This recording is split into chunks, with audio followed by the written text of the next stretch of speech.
8월 14일 박지원의 식탁 시작하겠습니다. 박지원 실장님이 장염으로 좀 컨디션이 안 좋으셔가지고 댁에 계십니다. 그래서 조금 있다가 전화로 연결해서 말씀드리겠습니다. 오늘 강원국 우리 작가님, 저는 주간이라는 표현이 더 익숙한데 같이 나오셔서 광복절 8.15를 앞두고 좀 역사 논쟁을 한번 좀 얘기를 좀 같이 해볼까 싶습니다. 또 DJ 대통령 8월 18일 날 15주기죠. 같이 그 얘기 좀 하려고 합니다. 인사 한번 나누시죠. 예, 안녕하세요. 메디치 미디어 주간 출신 강원국입니다.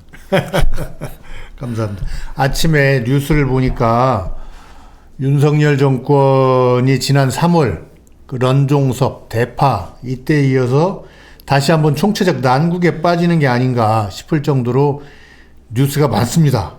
도대체 역사 방면에서는 사도광산 제대로 처리 못한 것 같고, 또 광복절 행사는 정부와 광복회 또 이대로 가면 야당까지 세 군데서 행사를 치르는 식으로 국론이 두 갈래 세 갈래로 찢어질 것 같고요. 또 독립기념관장 인사 가지고 또 말이 많습니다. 독립기념관장 기자회견이랑 좀 보셨어요? 예, 그 사진으로 봤습니다. 제가 어디 해외에 있어서 뒤 돌아 앉아 있는 사진 봤어요. 예. 직원들이 신임 관장의 취임식에서 등 돌리고 앉아서 참 불참하진 못하고 참 여러 가지 상징적인 것 같습니다. 민심이 돌아섰다 이런 느낌이 받았고요. 그 다음에 정권 내부는 어제 외교안보팀 라인업을 싹 바꾼 모양인데, 역시 어제 아침 시사너구리에서 제가 말씀드린 대로 김용현 경호처장이 국방부 장관으로 간 거, 그 다음에 김태효, 친일, 이런 여러 가지 얘기 있습니다. 조금 있다가 박지원 실장님하고 얘기 나누겠습니다. 저는 제가 주목하는 건 경제 뉴스인데요. 며칠 전에 나온 거지만 심각한 건데, 소매 판매가, 그러니까 백화점, 마트, 요런 데, 편의점, 소매 판매가 9분기째 감소하고 있답니다. 근데 9분기째라고 하면 이게 윤석열 대통령 취임하던 2022년 2, 4분기부터란 얘기거든요. 그러니까 윤석열 대통령 취임하니까 계속 장사가 안 된다는 얘기예요. 거기다가 또 식당이나 이런 데도 안 되고, 이거 걱정입니다. 경제, 민생. 예. 우리 박지원 실장님 한번 전화로 연결해 보겠습니다. 예.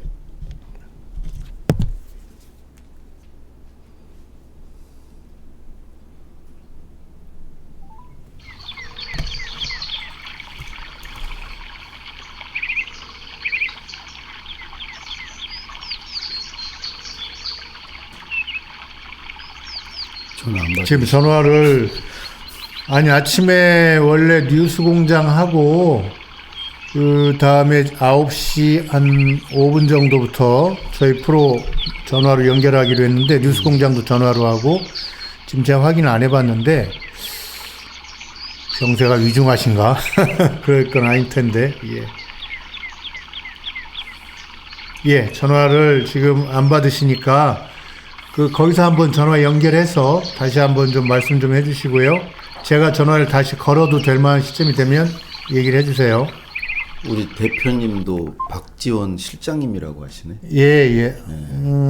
그 양반이 비서실장. 예, 그렇죠. 그 양반이 국회의원도 서너 번 하시고, 원장도 하시고, 부총리급 국정원장도 하시고, 문화부 장관도 하셨지만, 그 양반이 존재하는 건 결국 김대중 대통령과의 관계 속에서 존재하는 건데, 그 비서실장을 했다는 게 가장 빛나는 자리 아닌가요?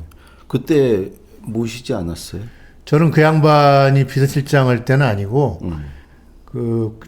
김대중 정권 출범하면서 초기에 공보수석을 했죠. 그렇죠. 저는 그때 국정상황실에 있다가 정무수석실로 갔습니다. 오라고 했는데, 맨날 기자들하고 술 먹는 날이 좀 그렇더라고요. 그렇죠. 기자 출신이 또 거기 가서 또 기자들 어울리는 거 별로 좋지 않아요. 얼마나 계신 거죠, 청와대? 저는 98년, 그러니까 DJ 대통령 취임식하고 한 열흘 있다가 출근하기 시작해서 2000년 2월, 그러니까 4월 총선을 앞두고 이제 선거에 나갈 사람들은 사표 써라 해가지고 그때 나왔죠. 한 2년 정도, 만 2년 정도 했습니다. 제일 그 좋은 시절을 보내셨군요. 국민의 정부 초기 2년. 아무래도 긴장이 빡 들어가 있을 때죠. 제일 힘있을 때. 그리고 이제 그리고 제가 8월에 들어갔는데 힘 다 빠졌을 때. 아니 힘 빠졌을 때는 아니고 2기가 출범했을 2000년 때. 8월에. 예. 와, 그 2월까지가 그 저거였죠. 예. 그리고 뭐 온로비 사건. 온로비 사건 때 네, 그때부터 좀. 제가 이제 정모에 있으면서 그 대안 마련을 어떻게 해야 될 것인가 썼죠. 그때 대통령께서 아마 스탄 국가 순방 중이셨는데 일단 인정해야 된다. 그러니까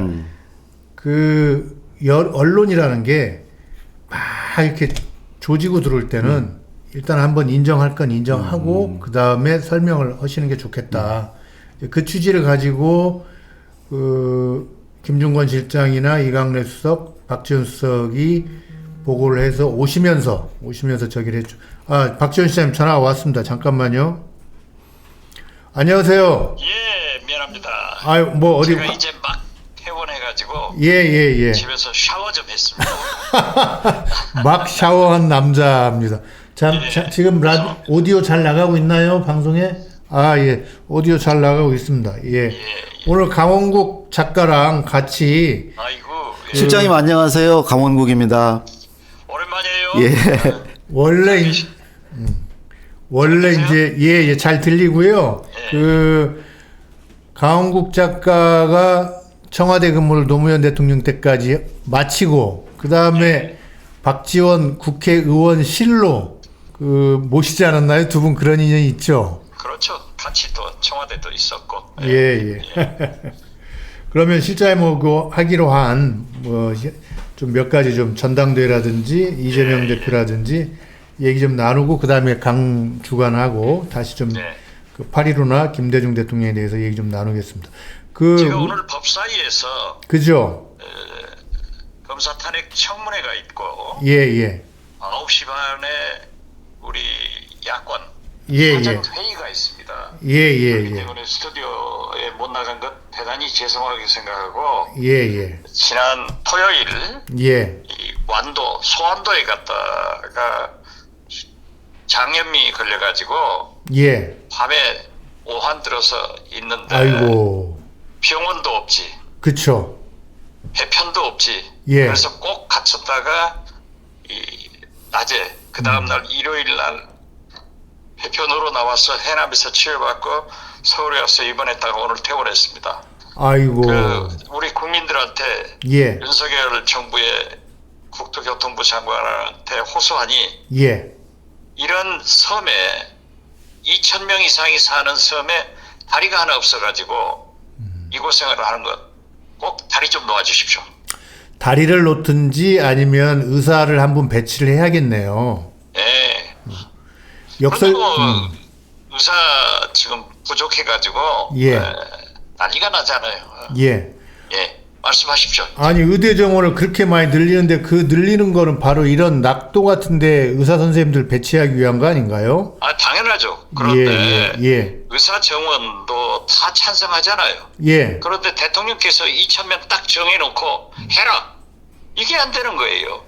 그렇기 때문에 저는 이 500명씩 4년간 점진적으로 하자 예. 하는데 뭐 대통령 막무가내니까 내년에는 의사 대란이 날 겁니다.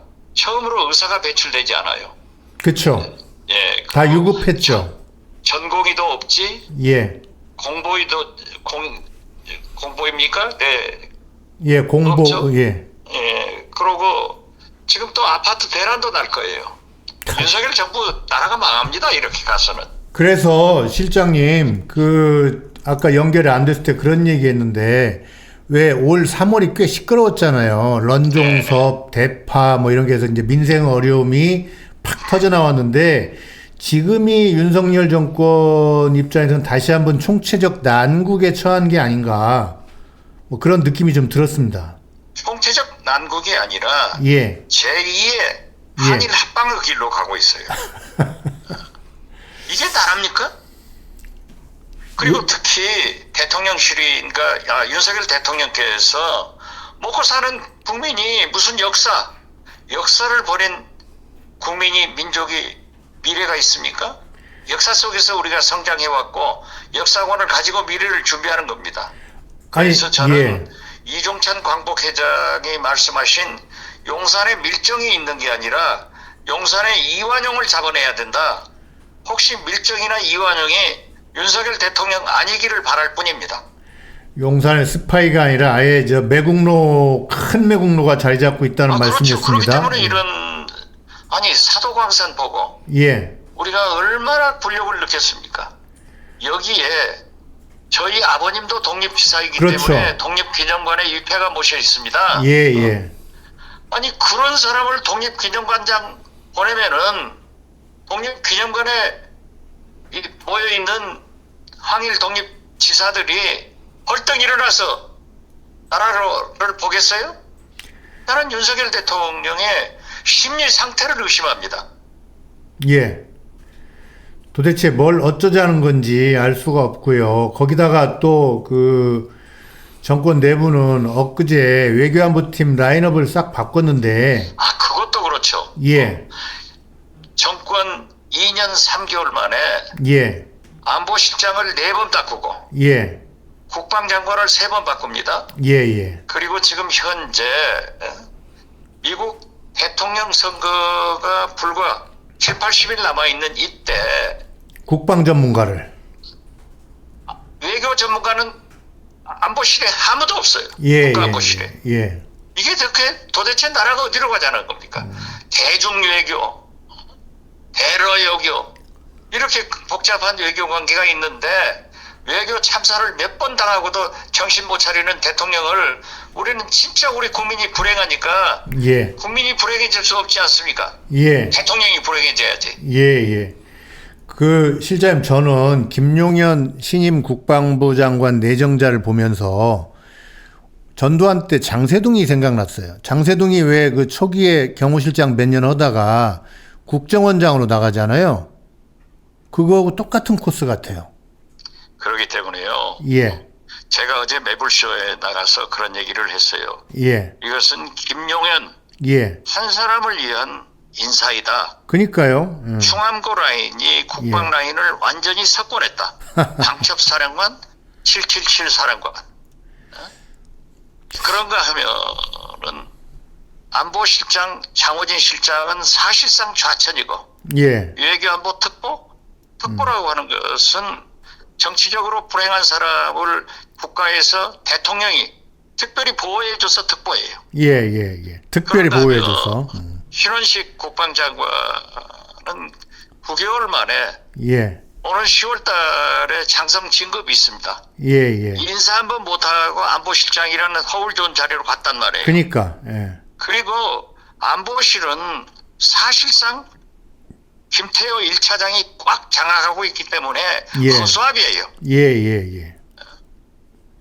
그래서 김용현 씨를 장관으로 내보낸 거는 이 정권 중후반기 언제 문 닫을지 모르는 정권에서 아까 말씀하신 대로 국방부와 그 3군의 인사를 하게 하고 그다음에 예산을 집행하게 하는 권리를 줘서 한번 윤석열 대통령이 말이죠.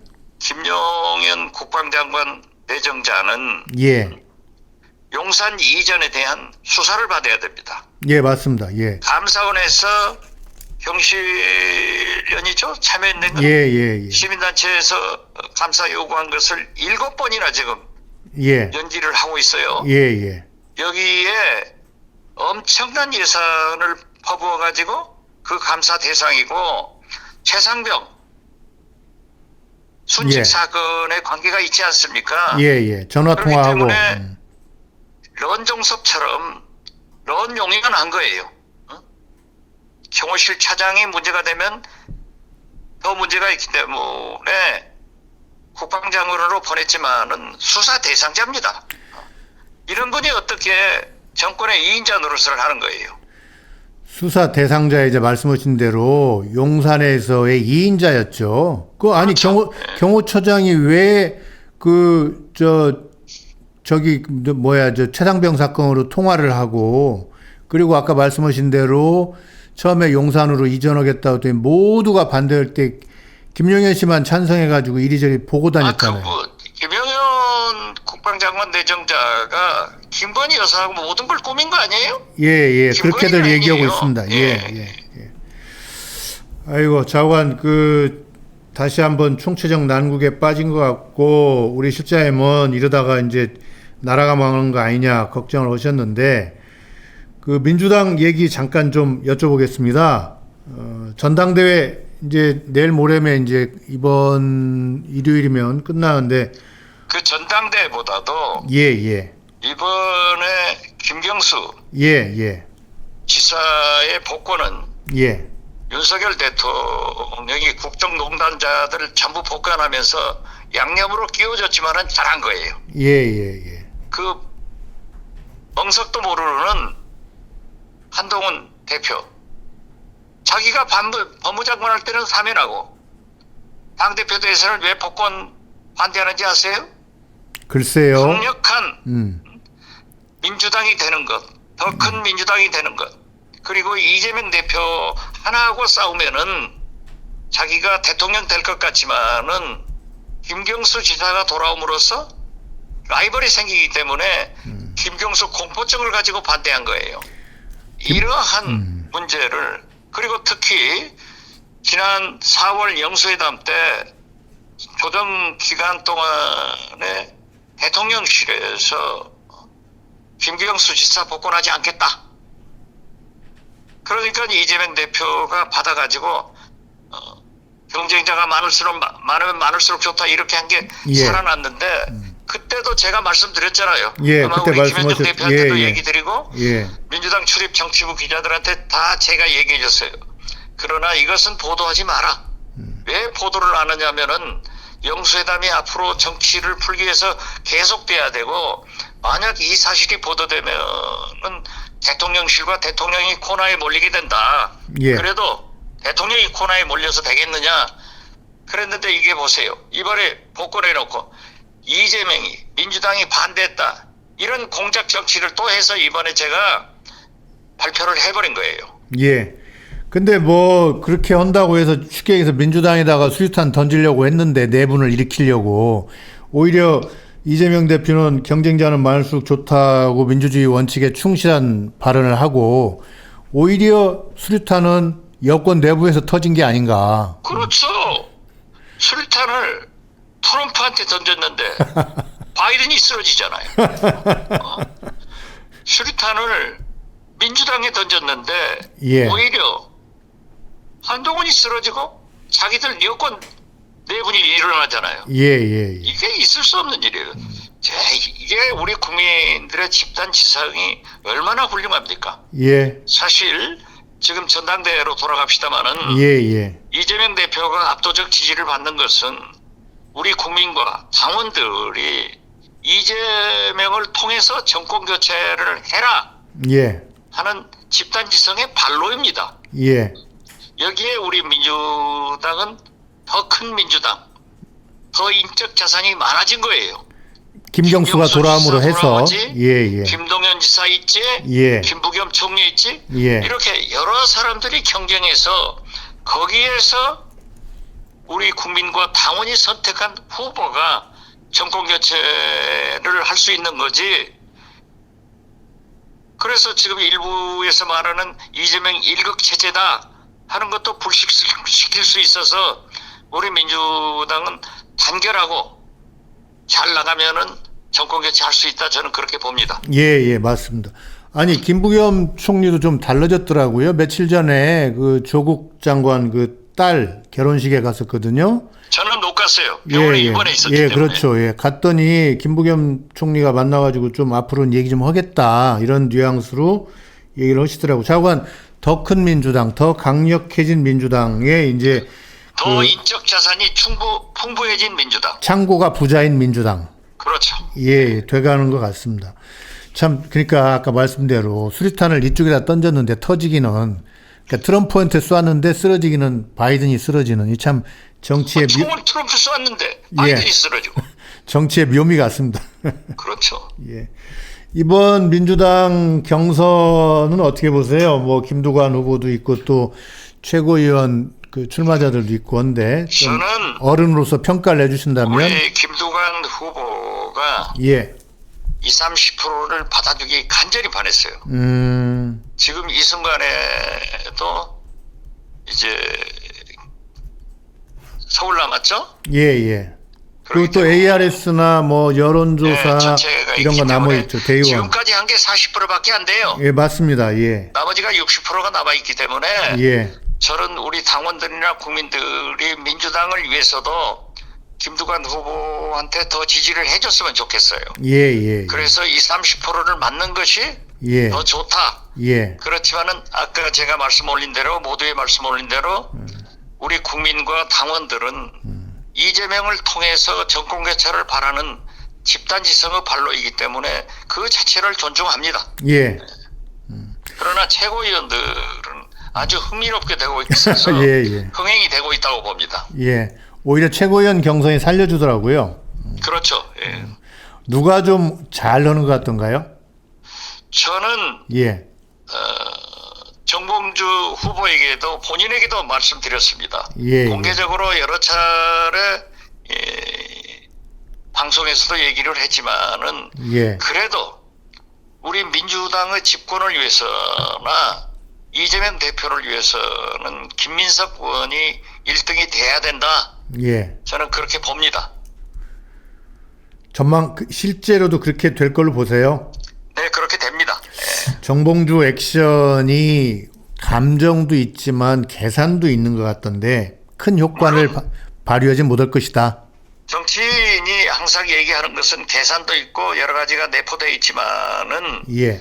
정봉주 의원의 투쟁력이나 또 우리 국민이나 당원들이 정봉주 의원이 수차례 국회에 입성하지 못한 것을 아쉽게 생각하잖아요. 예. 그렇기 때문에 도덕적 보상을 하고 있어서 예. 저는 정봉주 의원이 2, 3등에서 최고위원으로 들어가면 좋겠다.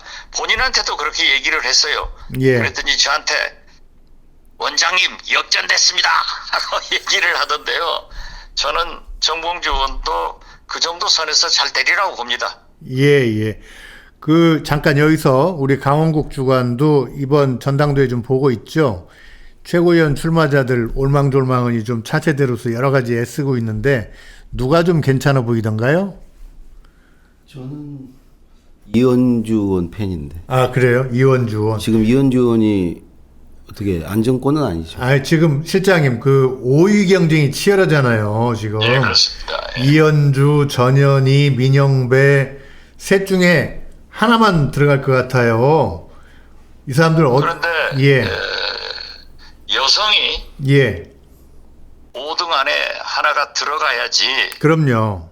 못 들어가면은 남성만 1, 2, 3, 4, 5가 되면은 5등은 자동적으로 밀리고 그 중에서 1위한 여성 후보가 최고위원이 되기 때문에 예. 저는 예. 우리 여성 정책을 위해서도 민주당은 여성을 중시하기 때문에 예. 그 전현희, 이현주 예. 이 두 분 중에서 꼭 한 분이 5등 이내로 들어가기 바랍니다. 아니, 민영배 의원 버리시는 거예요? 민영배우는 또 들어가죠. 그 이제 방금 말씀은 여성이 3명이 나왔는데 자력으로 5등 안에 들어간 사람이 하나는 있어야겠다 이 말씀이시죠? 당연하죠. 예. 다 떨어지면 이제 또 뭐 지명직을 통해서 풀 수도 있겠지만 어쨌든 아니죠. 다 떨어지면은 예. 당헌 당규상 5등 남성이 탈락되고 아, 그런가요? 예, 그 여성 후보 중에서 선두가 선두가 5등으로 올라가는 겁니다. 어쨌든 자력으로 들어가는 게 중요하다. 그렇죠. 예. 당을 위해서나 개인을 예, 위해서나. 아이고. 예. 우리가 김대중, 노무현, 문재인 여성 예. 정책을 얼마나 중시해 왔습니까? 예, 예, 예. 그 이재명 대표 그 이제 8월 18일 전당대회 끝나면 이재명 대표도 어떻게 보면 이제 새로운 출발점에 서게 되는데요. 뭐 좀 당부하고 싶은 말씀이나 전망을 좀 해주신다면 오늘 아침에 추경호 원내대표도 뭐 영수회담 가능성을 좀 열어놨던데 전반적으로 정치가 어떻게 좀 될 걸로 전망하시고 바람이 있다면 또 어떤 게 있을까요? 이재명 대표가 당 대표가 되는 것은 확실하고요. 예, 그렇죠. 그렇기 때문에 제안한 영수회담을 통해서 대통령께서 흐트러지고 싸우는 예, 정치로 이끌고 가는데 야당 제1야당 대표로서 제1당의 대표로서 풀고 해결하는 정치를 보여야 된다고 생각합니다. 그래서 저는 그 대법관 임명도 이재명 대표가 주도적으로 풀어서 해주듯 최상병 특검 같은 것도 한동훈 대표와 만나서 제3자 특검을 받아들이는 그런 모습도 보이고 지금 현재 금투세나 소위 부장암세에 대해서도 어느 정도 검토를 해가는 약간의 우클릭이 좀 필요한 그런 정책으로 민주당의 대표보다는 대통령 후보의 길로 가야 예. 우리가 집권할 수 있다. 예, 그것이 예. 김대중의 길이다. 이렇게 예. 말씀드립니다.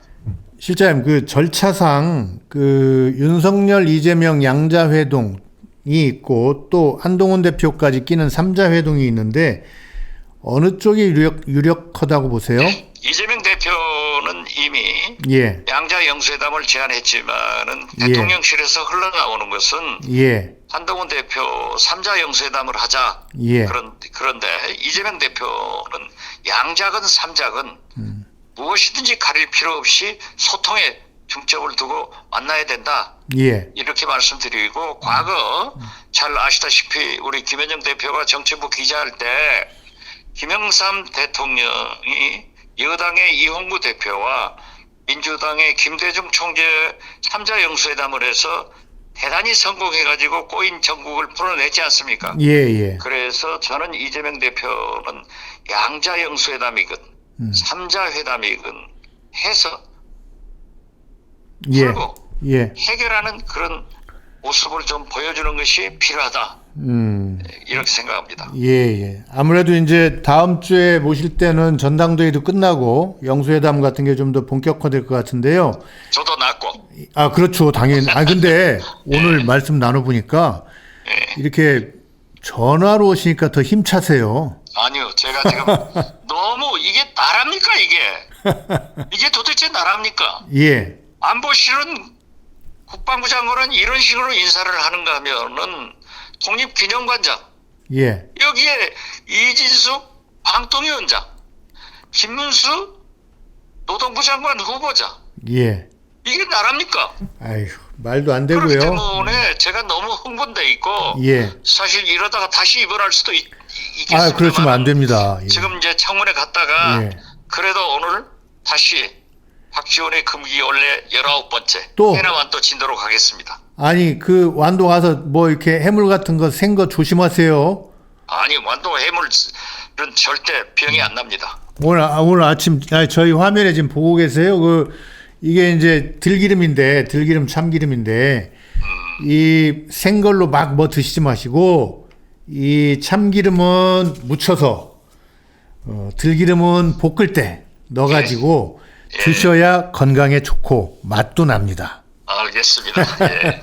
그나저나 실장님 마지막으로 한마디만 드리면 이게 나라냐고 이제 오늘 3차례 4차례 말씀해 주셨는데 당장 내일이 그 광복절이잖아요, 강주관님. 근데 이거 광복절 행사가 통합이 아니라 내일 일단 정부는 그 행사를 치를 것이고 거기에 이제 우원식 국회의장이 참석하냐 마냐. 우원식 국회의장도 우원식 국회의장이 이번에 성명서를 냈는데요. 예, 대통령께 보내는 성명서인데 봤습니다. 예. 구구절절히 옳은 얘기예요. 예, 예. 그래서 저도 제 페이스북에 공유해서 예. 옳다 이런 말씀을 했는데 우원식 국회의장님의 외 중조부가 예. 유명한 독립지사입니다. 예, 예. 그 뼈대가 있는 집안이에요. 고민이 많으실 거예요. 아니 이게 나랍니까 진짜 이래서는 안 됩니다. 그러니까 광복절 기념식 하나도 자 정부 허지. 그다음 아니 그러니까 광복절은 늘 통합의 메시지가 나오고 예. 대북 문제에 대한 건설적 제안을 하는데 내일 광복절은 분열절이 되는 거예요. 맞습니다. 세 군데로 나올 행사를 치를 것 같아요. 야당도 안 치를 수는 없고 광복회 따로 하고. 야당도 불참한이기 때문에 야당은 야당끼리 또 모여서 뭐라도 하겠죠. 어쨌든 거기다가 아까 방금 말씀하신 대로 광복절 메시지랑 우리 강주관도 청와대 연설비서관실이 있을 때 제일 1년 중에 가장 힘줘서 만드는 게 광복절 경축사죠. 그렇죠. 예, 근데 내일 또 어떤 메시지가 나올지 저는 또 걱정됩니다. 또 국민들 혈압 더 올릴 것 같아요. 내일 통일 플랫폼 어쩌고 저쩌고 하는데 그거 기대할 필요 없어요. 들을 필요도 없고 볼 필요도 없어요. 아니, 방송국에서 생중계하는데 전판 안 보입니다. 그래도 보긴 해야 들어갈 필요 되는데 없어요. 내용이 시원찮을 것 같아서 걱정입니다. 아니 들을 필요도 없다니까. 내용이 시원찮은 게 아니라 어깃장 내는 거예요. 아이고 실장님 정말 화나셨네. 아이, 오늘 그, 법사위 다 죽었다 이제. 전판 낭비 한다고 저는 생각합니다. 예. 오늘이라도 예. 윤석열 대통령이 독립기념관장을 해임하면 되는 거예요. 그 양반이 빠꼬라 연 적이 없습니다. 그렇죠. 그분은 그러니까 나라가 망해야 돼요. 이게 망하는 짓만 하고 있지 않습니까? 대통령이 하는 짓이 이게 뭡니까? 에휴. 자, 그 기세로 가서 법사위를 휘저어 주십시오. 오늘도 법사위 예. 별거 없을 거예요. 알겠습니다. 그리고 예. 그래도 6당이 어제 모였던데 예. 아주 원내대표들. 잘했어요. 예. 원내대표들 모였는데 제가 그때 뭐라고 했습니까? 야당은 미디어 단합해야 TV 된다. 예. 박지원의 식탁에서도 내가 이재명 대표한테 건의를 한 게 사무부총장을 그렇죠. 몫으로 둬서 예. 원외 관리 조직을 해야 된다. 그건 받아들이겠다 했어요. 그리고 원내 수석도 한 명을 더 두어서 여러 타당을 상대로 하는 사람이 하나 있어야 된다고 하셨죠. 당연하죠. 예. 그렇기 때문에 차제에 예. 그러한 6당의 그런 건설적인 항상 함께 하면서 저는 우리 민주당의 조국 대표가 바라는 대로 원내교섭단체를 과감하게 예. 구성 요건을 내려줌으로써 조국 혁신당도 원내교섭단체 등록할 수 있는 길을 터주는 것도 예. 정치를 살리는 길이다. 예, 이렇게 예. 말씀드립니다. 예. 실장님 마지막으로요. 내일 모레 DJ 대통령 15주기를 맞이해서 예. 그래도 또 비서실장을 제일 잘하신 분의 코멘트는 한번 들어야 되는데 이 15주기를 저희는 어떻게 좀 바라봐야 될까요? 우선 살아계시는 김대중 대통령님께 예. 나라가 이 꼴 된 것을 대단히 죄송하게 생각한다. 이런 말씀을 드리고요. 예. 더욱이 사저 문제로 심려를 끼쳤지만은 예. 노력하고 있다는 보고도 드립니다. 예. 뭐가 좀 나올 것 같은데요, 말씀이? 예. 아니요, 그것은 조금 더 봐야겠어요. 예. 이제 저는 한 발 물러서 있는데 예. 창구가 백이선 사무총장 김대중 재단에서 하고 있기 때문에 예. 열심히 노력할 겁니다. 예. 그리고 새로운 집 주인들도 아직은 그러한 낭보가 없습니다만 협력해 주시라고 간곡히 부탁드립니다. 정부나 서울시의 지원은 생각 안 하고 계신 거죠? 아니죠. 그건 나중에 찾을 수 있을 때 예. 여러 가지 우리가 자구 노력을 하고 오케이. 자구 노력. 예. 그리고 나서 이제 정부나 서울시 또 국민들 민주당에서 도와줬으면 감사할 일이죠. 예. 그러나 자구 노력 없는 손 벌리는 일은 염치 없으니까 하지 말자. 저는 그런 생각을 갖습니다. 대인배우 상남자십니다. 예. 어떻게 됐든 김대중 대통령님 탄신 100주년, 예. 서거 15주년인데 이런 국가 모습을 보여드리는 것은 대단히 저희들이 잘못하고 있지만은 더 노력해서 잘하겠다 하는 말씀을 드립니다. 아유, 저희가 별로 자랑할 게 없네요 이번에는. 예, 그렇습니다. 아유, 마음이 좀 우울합니다. 예. 예, 준비하시고 상임위 가시고요. 오늘 말씀 예, 감사합니다. 감사합니다. 예, 예, 예. 확실히 우리 박지원 실장님은 예, 이 공보를 오래 하셨잖아요. 예. 기자들 전화 뭐 평생을 받으셨잖아요. 이 전화에 강하시네. 또 우리 대표님은 그러니까. 기자 출신으로서 또 이 인터뷰 잘하시네. 아니야, 네? 나는 정말 팬 기자 때 그 DJ 총재 뭐 기자회견 하고 그러면 질문 하나 하려면 막 심장 박동이 얼마나 10분 전부터 올라오는지 정말 말 못했어요. 저는 지금 생계형으로 말을 하고 있는 겁니다. 아니 기자들이 그건 잘하는데 아니, 그냥 정말 그 윗사람 안 무서워하고 그냥 그 아니, 상대하는 거는 그거를 잘하던 기자들이 따로 있죠. 근데 그 양반들은 나중에 다 또 이 정치 쪽으로 먼저 가시더라고. 뭐 동아일보의 엘모 뭐 이런 사람들. 아까 우리 박지원 실장님 얘기 중에 이제 15주기 맞아서 볼 낯이 없다. 예, 예. 아, 이제 그런 것 같아요. 그 김대중 대통령이 이제 노무현 대통령 서거하셨을 때, 예. 그 조사에서 이런 얘기 하셨죠. 예. 죽어서도 죽지 마십시오. 지금 이 나라가 3대 위기를 맞고 있는데 우리 힘을 합해서 민주주의, 남북평화, 민생의 민생. 위기 맞고 있는데 우리 둘이 힘을 합해서 이 위기를 극복해 가야 되는데 이게 죽어버리면 어떡하냐. 그러면서 죽어서도 죽지 마십시오. 그런 조사를 하셨는데 김대중 대통령께 하고 싶은 얘기네요. 예, 우리 또 박지원 실장님 얘기 들으니까. 뭐 역사에 if는 없습니다만 가정은 없습니다만 사실은 그때 이명박 검찰이 그런 식으로 안 했으면 노무현 대통령도 돌아가시지 않았고 사실 김대중 대통령 돌아가신 것도 그 늦은 봄에 몇 개월 후죠. 예, 그 장례 치르면서 막 심신이 확 뒤집어졌잖아요. DJ 대통령이. 그 노인분들은 그거 한 번 그런 일 겪으면 예. 갑자기 세잔 내시고. 저는 지금도 계시고. 기억나는데 그 노무현 대통령 장례식 때 땡볕에 그 2시간인가를 김대중 대통령이 서 계셨잖아요. 앉아 계셨던 거. 어쨌든 그리고 오열하시고.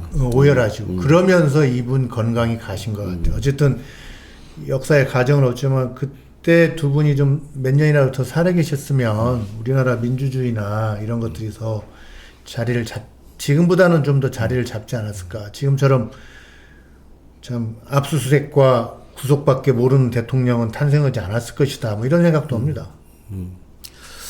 참 지금 보면 쭉 앞에도 이제 박지원 실장님 얘기하셨는데 그야말로 위기와 분열의 시대인 것 같아요. 예.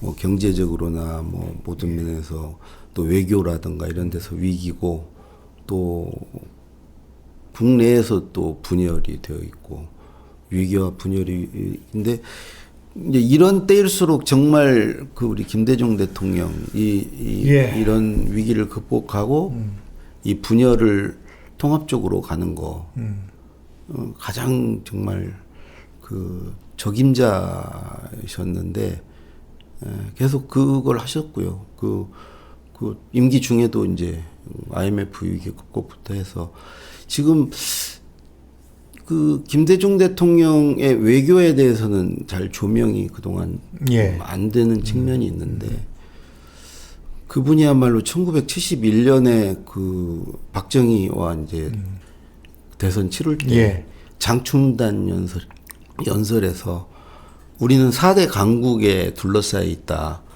어찌 보면 이게 지정학적으로 그 서로 우리를 탐내는 이제 그런 거에서 분리할 수 있는데 정반대로 생각할 수 있다. 소가 그 어디에 들어가면은 양쪽에 풀이 있는데 이 풀도 뜯고 저 풀도 뜰 수 있는. 그 얘기 했죠. 우리가 그런 위치에 있다.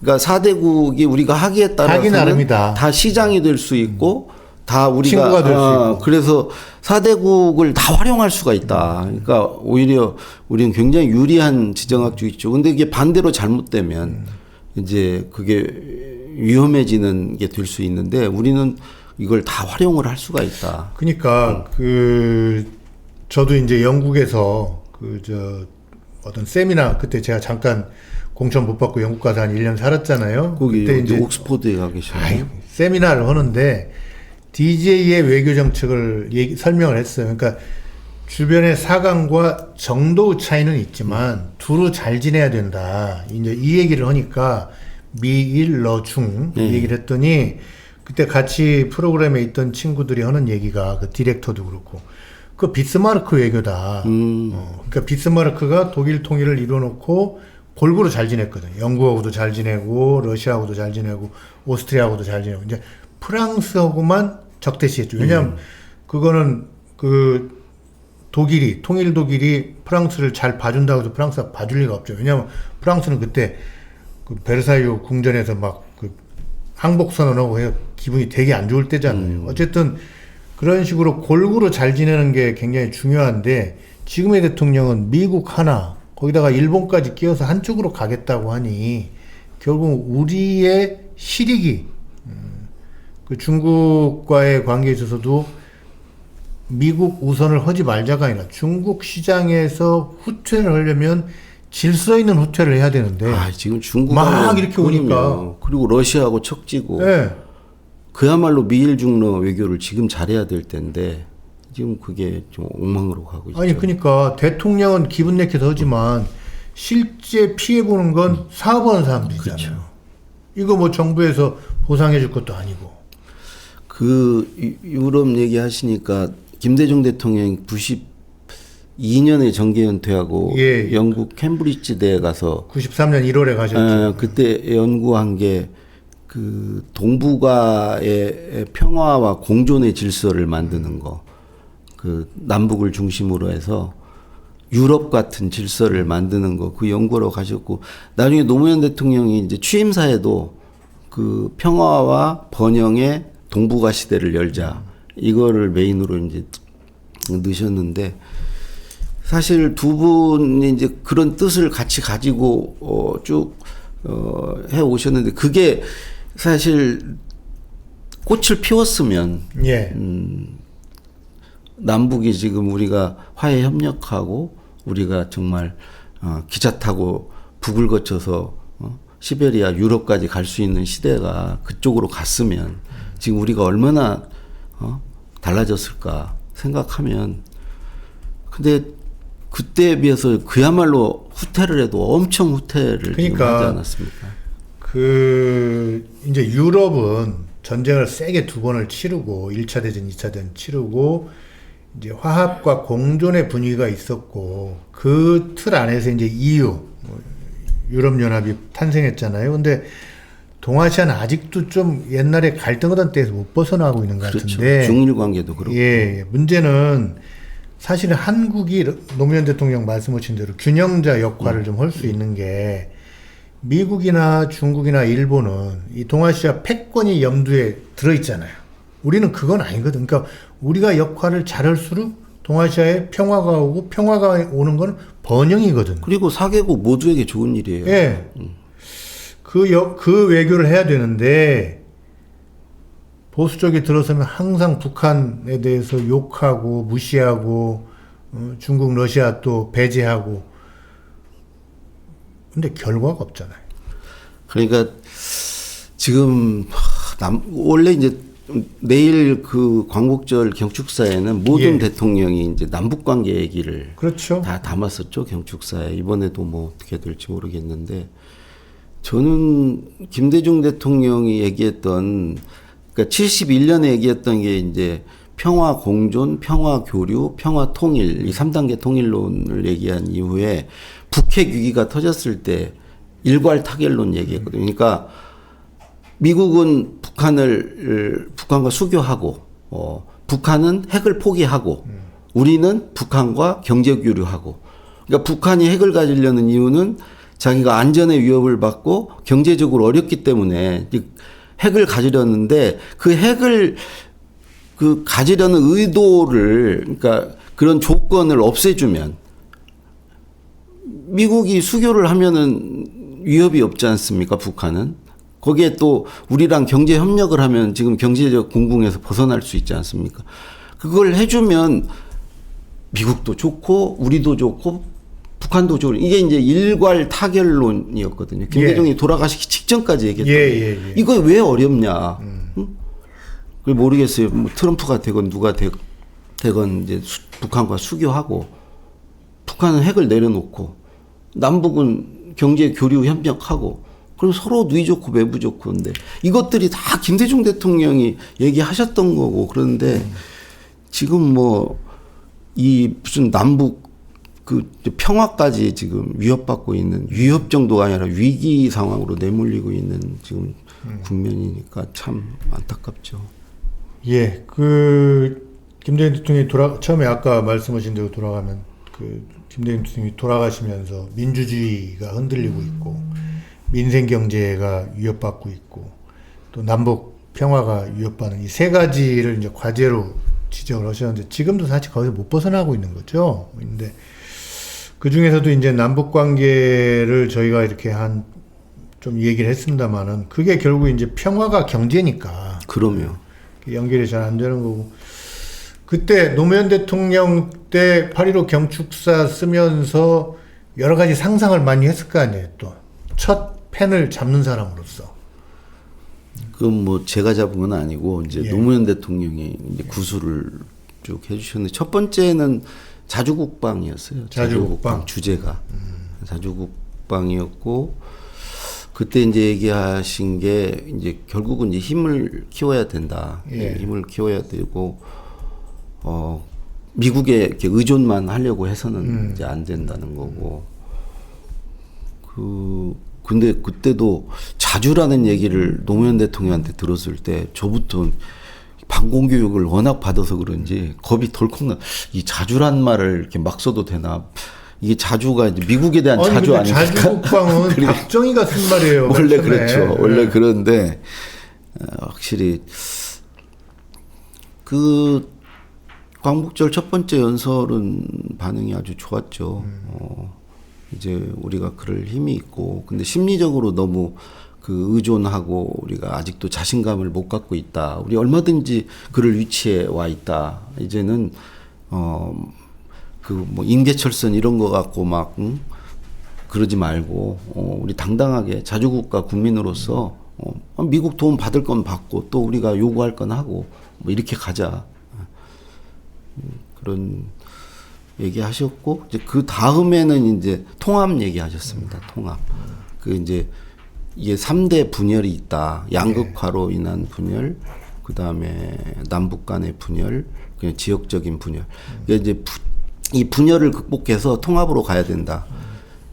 그게 이제 원래 광복절 경축사는 크게 두 가지 주제 다루는 거예요. 남북 관계와 이제 평화 문제하고 또 하나가 이제 통합 문제입니다. 통합.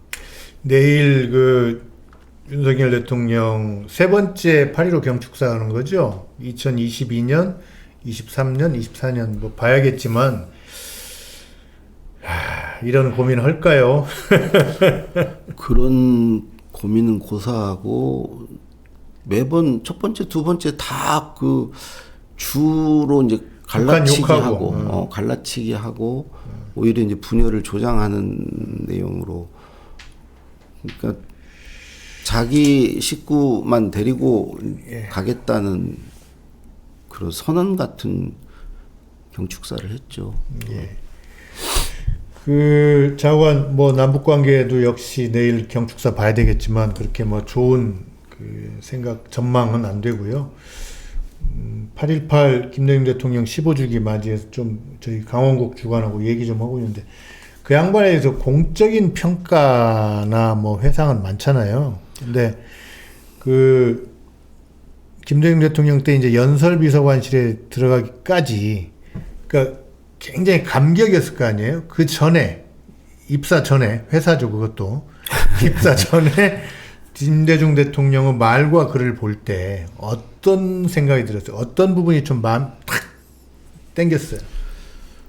아니 저야 이제 62년생이고 이제 70년대부터 이제 그 아버지를 통해서 이제 김대중 대통령을 접했고 그야말로 그 이제 언론에도 잘 보도가 안 됐지 않습니까? 그냥 들리는 소리로 계속 들었고 그분이 뭐 70년대 뭐 향토 예비군 폐지하자고 하고 뭐 이런 아주 그냥 당시에는 감히 이렇게 할 수 없는 그런 것들.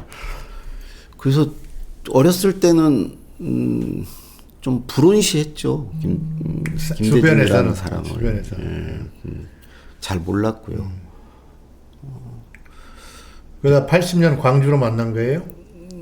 그리고 이제 고등학교 3학년 때 이제 김대중을 석방하라 80년 전주 신흥고등학교 5월에 시위할 때 예. 구호가 예. 김대중을 석방하라 전두환은 물러가라. 이렇게 얌전한 분이 그때 시위를 주도해가지고. 주동은 아니고 어쨌든 그때 이제 그랬고 그러다가 2000년에 이제 청와대 들어오라고 그래서 처음에는 정말 엄두도 안 나고 겁만 났죠.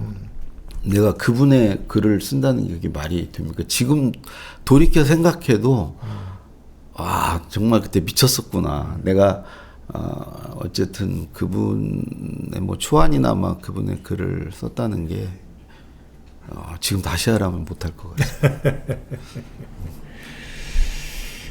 근데 그분을 이제 가까이서 보니까 예.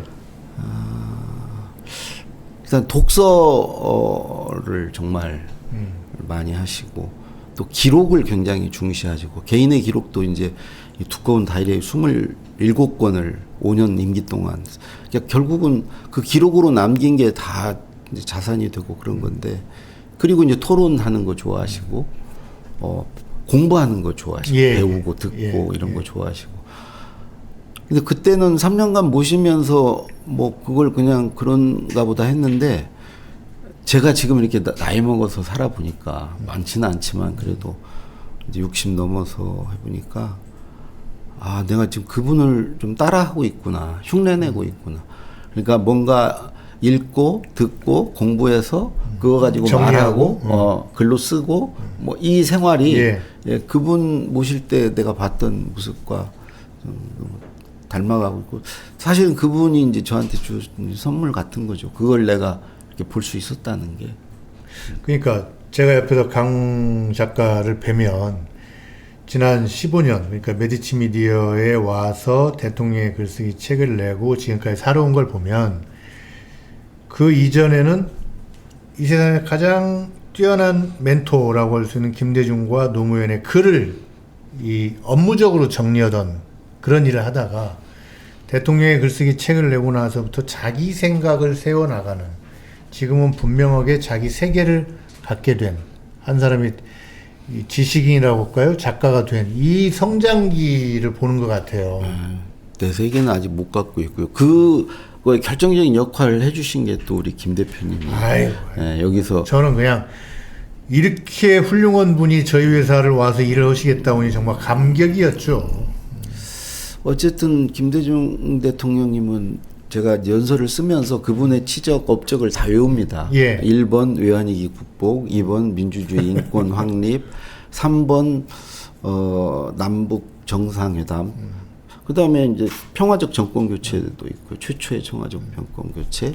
5번 지금 문화 정책으로 지금의 한류를 만든 거. 그다음에 6번 IT 강국 만든 거, 7번 생산적 복지로 복지의 기반을 다진 거. 주옥 같은. 아니 뭐 그때 뭐죠 생산적 없습니다. 복지 이런 개념도 처음 나오고 그랬어요. 아니 복지라는 것을 정치권에서 본격적으로 처음 도입한 게 김대중 때 최초입니다. 예.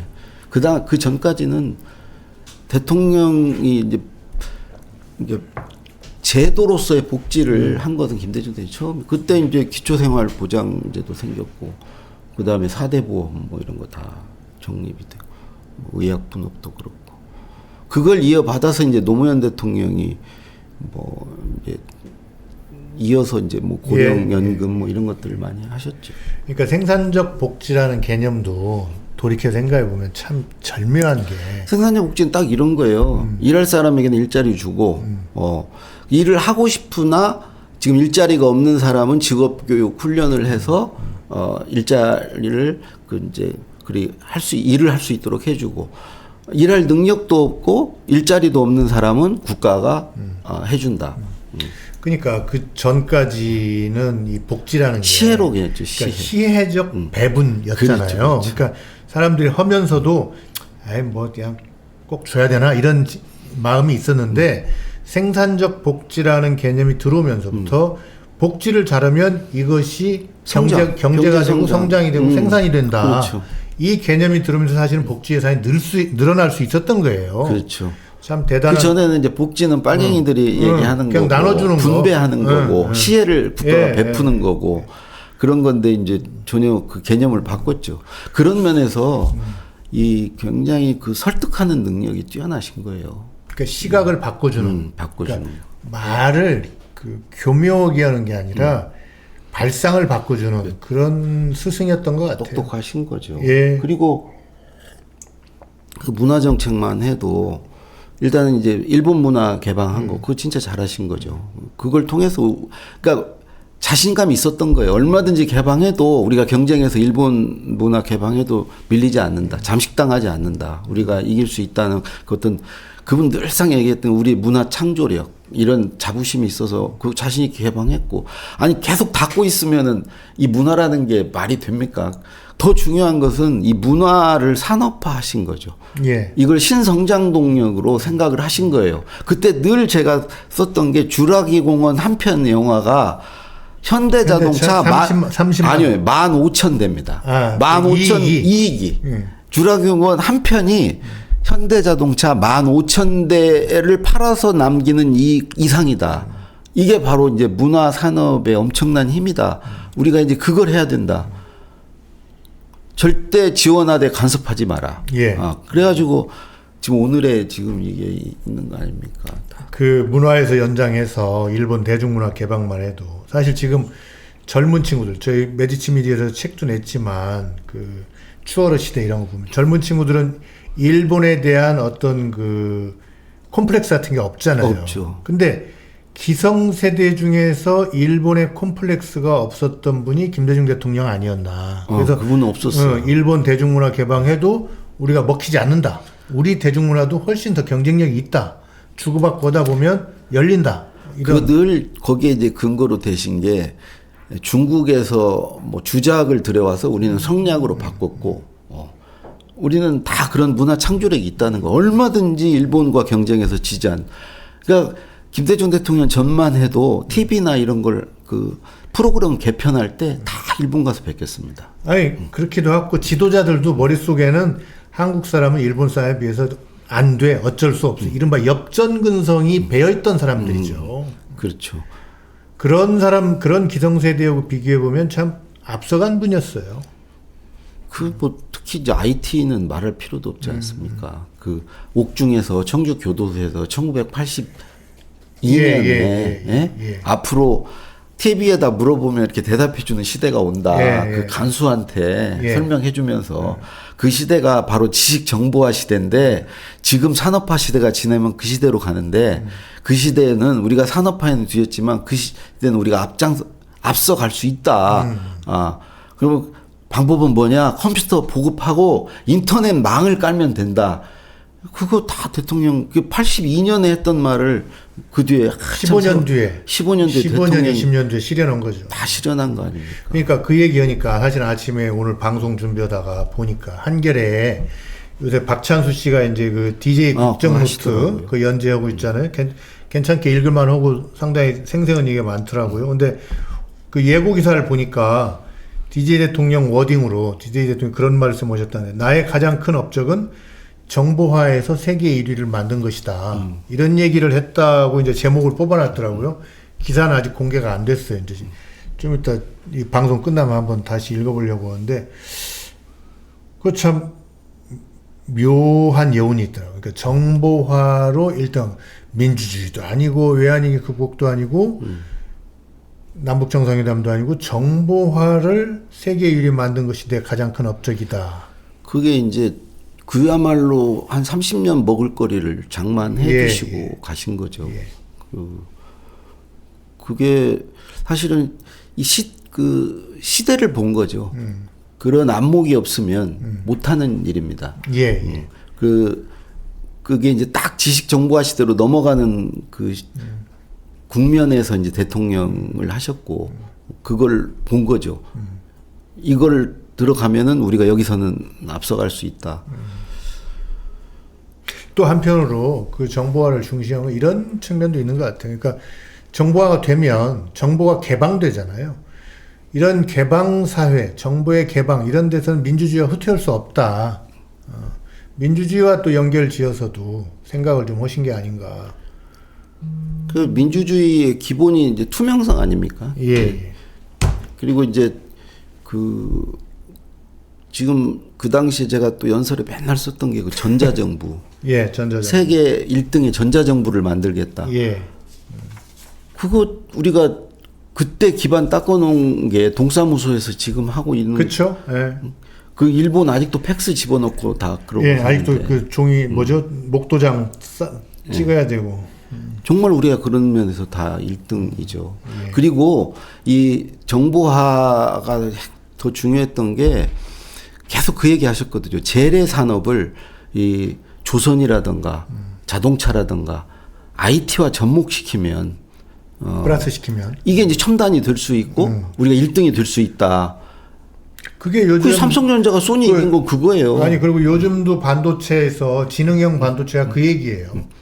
그냥 단순 반도체에다가 지능을 집어넣어 가지고 그리고 거기에 또 그분이 늘 얘기했던 게 IT 다음에 IT, BT, NT, ST, CT 요 OT를 잘해야 된다. IT는 방금 얘기한 거고 BT가 이제 생명공학, 그 다음에 ST가 우주공학, CT가 문화산업 뭐 이렇게 쭉 있는 NT가 나노 이 5가지인데 그때 이 과학기술의 기초를 본격적으로 닦기 시작했습니다. 예. 요 지금 우리가 이 생명공학이나 이런 기초를 그때부터 닦기 시작해서 지금 이렇게 빛을 보고 있는 거죠. 예.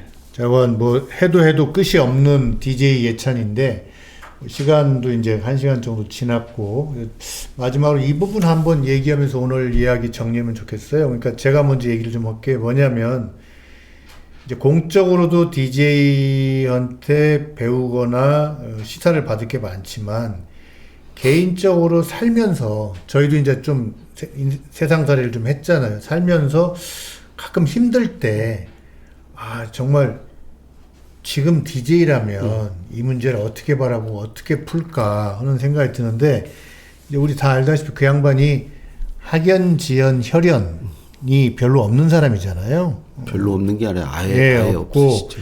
그러다 보니 허다못해 그 당시만 해도 정치자금이라는 게 많이 중요했는데 돈도 없고 이런 양반이 참 끝까지 생각의 힘, 말의 힘으로 이제 포기하지 않고 자기 대통령 당선되고 대통령 당선도 중요하지만 또 그 이후에 자기 정책을 실현하는 거 보면서 참 개인적으로도 배울 게 참 많은 분이다라는데 저도 이제 몇 년 전에 좀 마음이 많이 힘들 때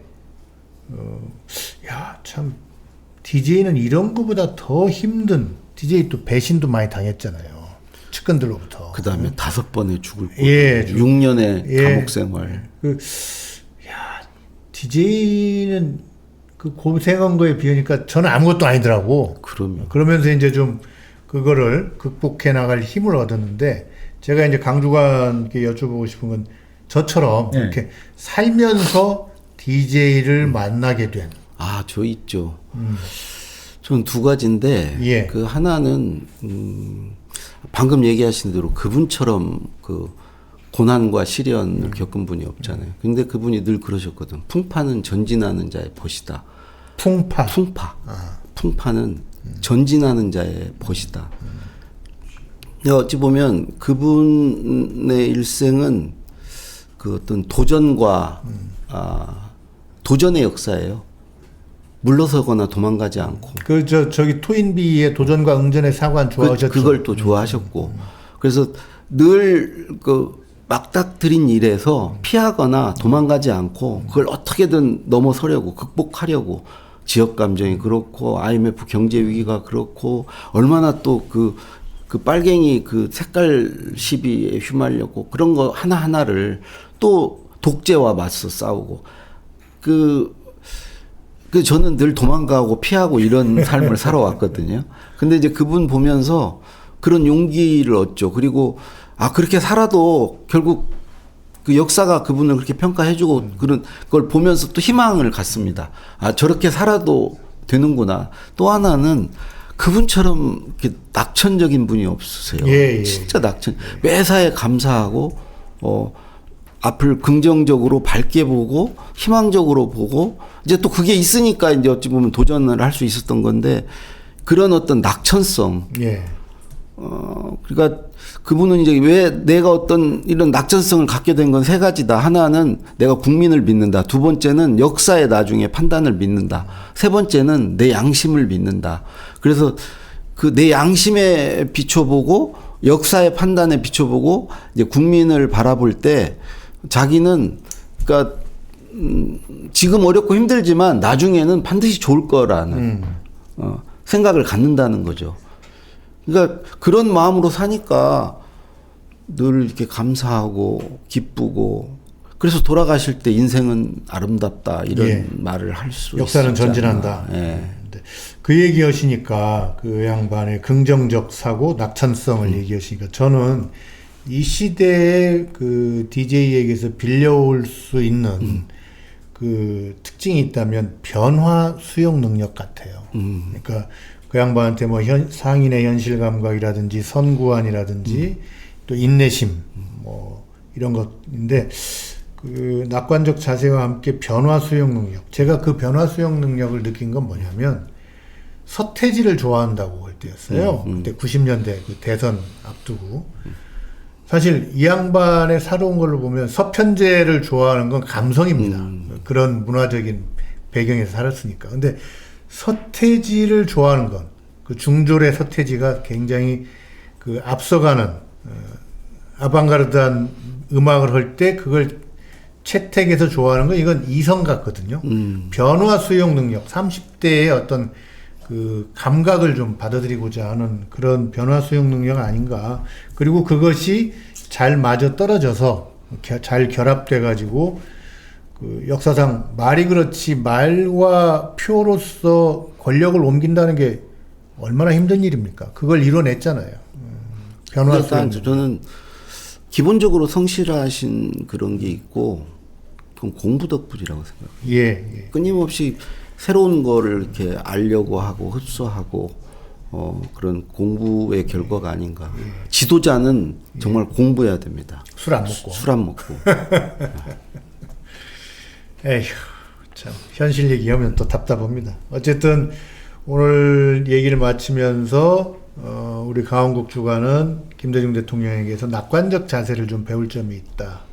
그리고 저는 이제 변화 수용 능력을 좀 배울 점이 있다. 그랬더니 DJ 전문가로서 또 그 변화 수용 능력은 공부에서 오는 것이다. 라고 또 해설을 해주셨습니다. 오늘 4시에, 오늘 요즘 이제 어쩌다 보니 저희가 광복절을 맞이해가지고 역사 얘기를 많이 하게 되는데, 오늘 저희 메이츠미디어 유튜브에서 4시에 광복절 특집으로 그 홍대선 작가가 출연해서 라이브 방송을 합니다. 요새 홍대선 작가가 책이 아주 뜨고 있던데. 예. 그 양반이 재밌는 얘기 많이 만들었잖아요. 뭐 대한민국의 영토는 단군 할아버지가 이거 부동산 투자를 잘못한 거 아니냐. 이런 얘기부터 시작해서 재밌는 걸 많이 했는데 그 여러분 보시면 아주 배꼽을 잡기도 하지만 굉장히 마음에 남는 여러 가지 적일 것 같습니다. 신혜선 본부장이 좀 그건 수고를 좀 해주시고요. 오늘 방송 여기서 마치겠습니다. 벌써 한 70분이 됐네요. 네. 오랜만에 방송에서 또 이렇게 얘기했는데 반갑습니다. 예. 좋았습니다. 좋았습니다. 감사합니다. 예. 예.